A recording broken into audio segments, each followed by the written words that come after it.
तो चलिए दोस्तों शुरू करते हैं नागराज की अगली कॉमिक्स खूनी यात्रा से। लेखक संजय गुप्ता, कला दिग्दर्शक प्रताप मलिक, चित्रकार चंदू विनय, संपादक मनीष गुप्ता।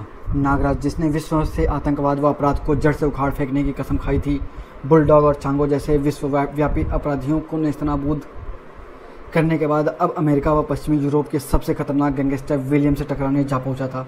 न्यूयॉर्क में सिर्फ डॉन ही ऐसा व्यक्ति था जो नागराज को विलियम तक पहुंचा सकता था, लेकिन वह इस समय शिकागो की सर्वाधिक सुरक्षित जेल में था। नागराज डॉन को जेल से आज़ाद कराने के लिए शिकागो पहुंचता है। राह में उसकी मुलाकात होती है फ्लोरिडा से, एक ऐसे साथी के रूप में जिसकी मंजिल भी डॉन तक पहुंचना था। फ्लोरिडा डॉन के खून की प्यासी थी क्योंकि उसने उसे अनाथ कर दिया था। नागराज फ्लोरिडा को बाहर छोड़कर जेल में प्रविष्ट होता है। फ्लोरिडा को डॉन की मौत चाहिए थी और नागराज को उसका जीवन। जैसे ही नागराज डॉन को लेकर बाहर आया, फ्लोरिडा ने डॉन पर अंधाधुंध गोलियां चला दी। यहाँ तक आप पढ़ चुके हैं खूनी खोज में, और अब आगे। डॉन, यू रास्कल, यू ब्रिटलेट, मरने के लिए तैयार हो जा। नहीं फ्लोरिडा, गोली मत चलाना, नहीं नहीं। मगर फ्लोरिडा ने अंधाधुंध गोलियां बरसा दी, लेकिन इससे पहले कि एक भी गोली डॉन को स्पर्श करते ही नागराज ने डॉन पर छलांग लगा दी और उसे लेता हुआ जीप के पीछे लुढ़क गया। चट्टान से उतरकर फ्लोरिडा जीप के पास आ गई। नागराज, इस कुत्ते को मेरे हवाले कर दो, या मेरे पिता का हत्यारा है। इस स्टैंड गेन की गोलियां भी शायद आज इसके सीने से में इतनी आग भरने के लिए कम पड़ेंगी जितनी 2 साल से मेरे सीने में धधक रही हैं। नागराज ने सर रस्सी छोड़ा और वो जाके स्टैंड गन को छीन लेता है। स्टैंड गन अब नागराज के हाथ में थी। डॉन, बाहर निकल आओ, अब कोई खतरा नहीं है। फ्लोरिडा, अवश्य तुम किसी गलतफहमी के शिकार हो। मैंने आज तक किसी की हत्या नहीं की। मुझे तो इन इंसानी खून को पानी की तरफ बहाने वाले दरिंदों से सख्त नफरत है। मुझे बताओ तुम्हारे पिता कौन थे? मैं तुम्हारी गलतफहमी अभी दूर कर देता हूँ। अचानक फ्लोरिडा निहत्थे ही डॉन पर झपटी। नहीं कुत्ते, तूने ही मेरी डैडी को मारा था। तूने ही वह खूनी पैकेट मेरे डैडी मेयर फ्रैंकलिन के नाम भेजा था। मैं तुझे जिंदा नहीं छोड़ूंगी। फ्लोरिडा, मेरी बात तो सुनो। अचानक डॉन का झन्नाटेदार थप्पड़ फ्लोरिडा के गाल पर पड़ा। फ्लोरिडा फूट फूट कर रोने लगी। फ्लोरिडा, खुद को संभालो। मैंने मेयर फ्रैंकलिन का खून नहीं किया, वह काम विलियम का है। विलियम? मैं तुम्हें सब कुछ बताऊंगा फ्लोरिडा, लेकिन फ़िलहाल यहाँ से खिसको। अंदर जेलर की जीप गायब होने की खबर फैल चुकी होगी। तीनों कार द्वारा शहर की तरफ बढ़ गए और कुछ ही देर के सफ़र के बाद अब वे फ्लोरिडा के बंगले पर थे। फ्लोरिडा, मैंने तो तुम्हारे डैडी को विलियम की मौत का तोहफा भेजा था। मुझे नहीं मालूम था कि वही तोहफा मेयर साहब के मौत का पैगाम बन जाएगा। आज से 4 वर्ष पहले की बात है। आज की तरह उस समय भी न्यूयॉर्क व शिकागो के अंडरवर्ल्ड में विलियम सबसे बड़ी हस्ती थी। वह न्यूयॉर्क का सबसे बड़ा स्मगलर था। न्यूयॉर्क व शिकागो का कोई भी छोटा बड़ा स्मगलर विलियम के आगे सर उठाने की हिम्मत नहीं रखता था। उन्हें विलियम को हर डील का कमीशन देना पड़ता था। आज हमारे पास अफीम का $2 करोड़ का कंसाइनमेंट आया था, जिसके प्रॉफिट के 50% $30 लाख विलियम साहब के लिए, या $50 लाख ब्राउन शुगर की प्रॉफिट के। विलियम से गद्दारी करने वालों का धंधा पानी अगले दिन से ही बंद हो जाता था। सिर्फ मैं ही एक ऐसा स्मगलर था जिसने कभी विलियम से हार न मानी थी। मैंने उसे कभी किसी डील का कमीशन नहीं दिया था, फिर भी वह मुझे कोई भी नुकसान पहुँचाने में सफल न हो सका था। लेकिन एक दिन बॉस, विलियम की रिपोर्ट पर पुलिस ने हमारा मॉल से लदा ट्रक पकड़ लिया। क्या? डॉन का मॉल पकड़वा दिया विलियम ने? विलियम का साइमन सिटी वाला गोडाउन ब्लास्ट कर दो। उसके बाद न्यूयॉर्क व शिकागो में अक्सर मेरे व विलियम के गैंग्स में छोटी बड़ी मुठभेड़ होने लगी। अब जरायम पेशा लोगों ने विलियम से डरना छोड़ दिया था। वे खुली जुबान से मुझको विलियम का बाप कहने लगे थे। टॉम, खड़े हो जाओ, यह जगह डॉन के आदमियों के लिए आरक्षित है। और चिंगारी सुलग उठी। क्या बकता है, जानता नहीं विलियम के आदमियों से बदतमीजी का मतलब मौत है। उसने मौत मैनेजर को हवा में उछाल दिया।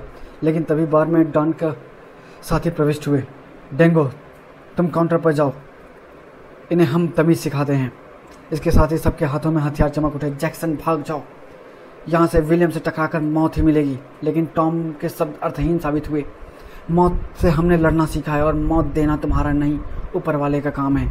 टॉम व उनके साथियों के हाथों में से रिवॉल्वर निकल गई और दोनों तरफ गोलियां चलने लगीं। लेकिन तभी टॉम ने अपने पास पड़ी एक प्लेट को घुमाकर जैक्सन पर दे मारी।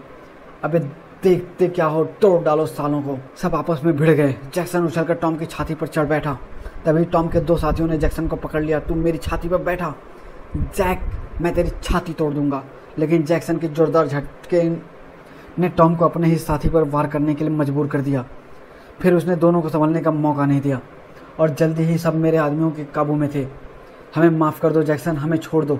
जैक्सन से बचने के लिए टॉम को केवल बार में हुए नुकसान की कीमत ही नहीं चुकानी पड़ी, बल्कि बोलो हमारा बाप डॉन, हमारा बाप डॉन। लेकिन एक दिन मैंने हिंसा का ऐसा बवंडर देखा जिससे मेरी आत्मा तक कांप गई। वह क्या, उस रात एक बड़े डिपार्टमेंटल स्टोर के सेकंड फ्लोर पर हीरो की प्रदर्शनी लगी हुई थी जिसमें मेरा माल भी था। तभी विलियम के गुंडों ने धड़धड़ाते हुए वहां प्रवेश किया और एकाएक सबका कवर कर लिया। सब अपने हाथ उठा लें, हमें शांति से अपना काम करने दें। फिर सब हीरे लूटकर अपने बंदूकों के मुंह खोल दिए। बचाओ, सब पे गोलियां दाग दी। पुलिस और मेरे आदमियों ने उनका सामना किया, लेकिन वे अत्याधुनिक हथियारों से लैस थे तथा हमें दर्शकों को भी बचाकर गोली चलानी थी। सबको मौत बांटते हुए वे कहाँ से भाग निकले पता ही नहीं चला। 3 मिनट की फायरिंग में 300 लोगों की जान ले ली थी। मुझे नफरत हो गई थी हिंसा से, हथियार से और विलियम से। आज से हम किसी की हत्या नहीं करेंगे। मैंने विलियम के सभी ठिकानों व उसके काले कारनामों की एक वीडियो कैसेट तैयार करवाई और एक पैकेट में बंद करके अपने एक विश्वास पात्र को दे दी। लो पीटर, इसे सावधानी से मेयर फ्रैंकलिन को सौंप देना। लेकिन वह विश्वासघाती बिका हुआ निकला। उसने वह पैकेट विलियम के आदमी को भेज दिया। विलियम ने उस पैकेट को खोलकर उसे लेटर बम बना दिया और तुम्हारे घर भेज दिया। ये मेयर फ्रैंकलिन को दे देना। तुम्हारे पिता ने पैकेट पर लिखा मेरा नाम पढ़ा और उसे खोलते ही अपनी जान गंवा बैठे। फ्लोरिडा का मन अब डॉन की तरफ साफ हो चुका था। विलियम अब ज़्यादा सांसें नहीं ले सकेगा। डॉन, हम तुम्हारे साथ हैं फ्लोरिडा। लेकिन तुम जेल कैसे पहुंचे डॉन? मेयर फ्रैंकलिन की हत्या का दोषी मुझे ठहराया गया था। मेयर फ्रैंकलिन की हत्यारा डॉन लापता। पुलिस मेरी तलाश में थी, मैं अंडरग्राउंड था। तभी विलियम ने एक समझौते का प्रस्ताव लेकर एक आदमी को मेरे पास भेजा। आपको महान विलियम ने कोक्स पीक पर बुलाया है। हम 2 बजे कल वहां पहुंच जाएंगे। अगले ही दिन 2 बजे से जब मैं कोक्स पीक पर पहुंचा, मेरा स्वागत पुलिस ने किया। You are under arrest don, surrender कर दो। मैं विलियम की चाल में फंस चुका था। विलियम, तूने मुझे धोखा दिया, मैं तुझे बर्बाद कर दूंगा विलियम। पुलिस को विलियम की तलाश थी। मेरे मुंह से उसका नाम सुनकर उनके कान खड़े हो गए। तुम विलियम के बारे में क्या जानते हो डॉन? मैं विलियम से खुद बदला लेना चाहता था, सो मैंने कुछ नहीं बताया। मैं कुछ नहीं जानता उसके बारे में। तुम सब जानते हो। बताओ वह कहाँ मिलेगा? विलियम का पता न बताने के कारण मेरी सजा बढ़ती गई। लॉर्ड, हम इसे पूछताछ के रिमांड पर लेना चाहते हैं। विलियम ने जेल में ही मेरी हत्या करवाने के कई प्रयास किए। एक गार्ड ने तो मुझ पर गोली ही चला दी थी, लेकिन मेरा भाग्य मेरे साथ था। मेरे खाने के बर्तन ने मेरी रक्षा की। उसके बाद मुझे सुरक्षा की दृष्टि से डेथ फोर्ट्रेस पहुंचा दिया गया और वहां से तुम्हारी मेहरबानी के कारण अब मैं विलियम से बदला लेने के लिए आज़ाद हूँ। डॉन, तुम 2 साल से जेल में हो और इस दौरान पता नहीं विलियम कहाँ से कहाँ पहुँच गया हो। नागराज सांप भले ही केचुली बदल ले, लेकिन अपनी बाबी को नहीं छोड़ता। विलियम का अड्डा है बोस्टन और न्यूयॉर्क के बीच स्थित विक्ट्री आइलैंड। लेकिन नागराज, मुझे अभी तक यह नहीं पता चला तुमने मुझे आज़ाद क्यों करवाया। डॉन, मैं यहाँ विलियम को ख़त्म करने आया हूँ। वह आतंकवाद को बढ़ावा देता है और मैं आतंकवाद का दुश्मन हूँ। हाँ, वह विमान अपहरण का विशेषज्ञ है और यहाँ उसका स्कूल भी है जहाँ वह आतंकवादी तैयार करके दूसरे देशों में भेजता है। लेकिन तुम अकेले उसका क्या कर लोगे? वह यहाँ की दूसरी सरकार है। मुझे अपने पर पूरा भरोसा है डॉन, और फिर तुम दोनों भी तो मेरे साथ हो। हाँ, हम तुम्हारे साथ हैं नागराज। हमें विक्ट्री आइलैंड के जाने के लिए बोट चाहिए डॉन। वह सब इंतजाम मैं कर लूँगा। अगले ही दिन यह मेरी प्राइवेट लॉन्च है, इसमें बहुत सी विशेषताएँ हैं। तुम मुझे विलियम और उसके टापू के बारे में कुछ बताओ डॉन। डॉन दोनों को एक टीवी स्क्रीन के सामने ले गया। मैं तुम्हें वही वीडियो कैसेट दिखाता हूँ। यह द्वीप न्यूयॉर्क से 200 किलोमीटर दूर विलियम के प्राइवेट प्रॉपर्टी है। टापू के किनारे खड़ी ये लॉन्च और सिर्फ उसके व उसके साथियों के निजी इस्तेमाल के लिए हैं। टापू पर ये घर उसके गुंडे एवं बदमाशों के हैं और उसके लिए हर गलत काम करते हैं। इन्हें विलियम के महल के स्कूल में प्रशिक्षित किया जाता है। हर प्रकार का मल्ल युद्ध सिखाया जाता है इन्हें, जैसे जूडो, कराटे, कुंफू, कुश्ती। उन्हें हर प्रकार के हथियारों से परिचित कराया जाता है, यहाँ तक कि हवाई हमले से भी। इनके निशाने अचूक होते हैं और यह सब विलियम की देखरेख में होता है। शाबाश, तुम सब अच्छे निशानेबाज हो। तुम सबकी ट्रेनिंग पूरी हुई। कल से तुम सबको भारत जाना है और वहाँ तोड़फोड़, हिंसा, आगजनी, लूटपाट करना है तथा उन विमानों का अपहरण करना है जिनमें वीआईपी सफ़र कर रहे हों। इसके बदले में विलियम को दूसरे देशों से भरपूर धनराशि मिलती है, जिससे वह अपना छोटा सा देश चलाता है। सांप्रदायिक दंगों, वहाँ की कमजोर नस्लें हैं और वहाँ जाओ और चारों तरफ आतंक फैला दो, जिससे और देशों में भी हमारे कमांडोज की डिमांड बढ़े। हमें मालूम है बॉस, हमें वहाँ क्या करना है। टापू के तीन तरफ रेतीला तट है जहां इतनी अधिक सुरक्षा व्यवस्था है कि समुद्र की कोई मछली भी गार्ड्स के निगाहों से बचकर टापू पर नहीं आ सकती। और चौथी तरफ है एक पहाड़ी, इसी में कहीं विलियम का हेडक्वार्टर स्थित है। हेडक्वार्टर में उसका पूरा शस्त्र भंडार है और यह है ब्लड रूम, हेडक्वार्टर में ही बना सुरक्षा का सबसे बड़ा साधन, जिसमें वह मिसाइल लॉन्चर लगा है जो उन्हें समुद्री एवं हवाई हमलों से बचाता है। और पहाड़ के ऊपर लगा यह रडार उन्हें हर खतरे से आगाह करता है। विलियम के ख्याल से रडार पर नियुक्त टेलो अकेला ही रडार की सुरक्षा के लिए काफ़ी है। समुद्र की तरफ से ये एक और फौज है जो टापू की रक्षा किसी भी बाहरी खतरे से करने में सक्षम है। अगर इन्हें पता लग गया कि कोई पहाड़ी की तरफ से ऊपर चढ़ रहा है तो ये मिलकर बड़े बड़े पत्थर नीचे लुढ़का देते हैं। और अब तक नागराज विलियम के अड्डे के बारे में काफ़ी कुछ सुन चुका था। डॉन, हम कितनी देर में वहाँ पहुँचेंगे? 3 घंटे में नागराज, लेकिन टापू पर पहुँचने के 2 किलोमीटर पहले ही हम लॉन्च छोड़ देंगे। उसके बाद हम तैरकर टापू पर पहुँचेंगे, क्योंकि टापू के 2 किलोमीटर की परिधि के समुद्र में केवल विलियम की आज्ञा से ही कोई नौका या विमान घुस सकता है। बिना आज्ञा की घुसपैठ होने पर रडार तोप को सचेत कर देता है। नागराज, टापू नज़र आ रहा है, एक बार फिर सोच लो, क्या तुम इतनी तैर लोगे? हाँ। फिर लॉन्च रुक गई। नागराज, यह हथियार ले लो, मान जाओ, बहुत काम आएगा। डॉन, ये तुम दोनों के काम की चीज़ है, मैं तो खुद एक हथियार हूँ इन आतंकवादियों के खिलाफ। पहले नागराज कूदा, फिर वे दोनों भी कूद गए।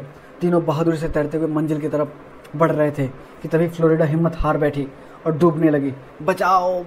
नागराज आवाज़ सुनते ही पलटा और फ्लोरिडा की तरफ तैरने लगा। फ्लोरिडा, मेरी कमर पर चढ़ जाओ। फ्लोरिडा नागराज की कमर पर चढ़ गई और कुछ ही देर में वे टापू पर पहुंच गए। डॉन, काम शुरू करो। हाँ, मैं यह एंकर गन द्वारा ऊपर छोड़ूंगा, जिसके सिरे पे ये रिश्ता बंधा हुआ है। एंकर ऊपर चट्टानों में अटक जाएगा और फिर हम उस सहारे ऊपर चढ़ जाएंगे। डॉन ने गन ऊंची की और एंकर ऊपर पहुंच गया, लेकिन खींचते ही नीचे आ गया। उफ, लगता है अटका नहीं। डॉन ने फिर कोशिश करनी चाहिए, लेकिन डरो। नागराज ने उसे रोक दिया। डॉन, वक्त बर्बाद ना करो, आओ दोनों मुझे पकड़ लो। और नागराज से पहाड़ी की तरफ चल पड़ी और आओ, हम जल्दी ही ऊपर होंगे। ऊपर जाकर नागराज से अपने आप एक चट्टान से लिपट गई। दोनों ने नागराज को मजबूती से जकड़ लिया और नागराज के झटका देते ही वे ऊपर उठने लगे। नागरस्सी जो नागराज की कलाइयों से निकलती हैं एक विशेष इशारे पर सिमटनी शुरू हो जाती हैं, जिससे नागराज ऊपर उठता है। कुछ ही पलों में तीनों पहाड़ी पर पहुंच गए और नागरस्सी पूरी सिमट कर नागराज की कलाई में चली गई। नागराज, पहले हम उस रडार के स्टेशन को नष्ट करेंगे। अच्छा चलो। आगे बढ़ते ही फ्लोरिडा का पैर अलार्म से उलझ गया।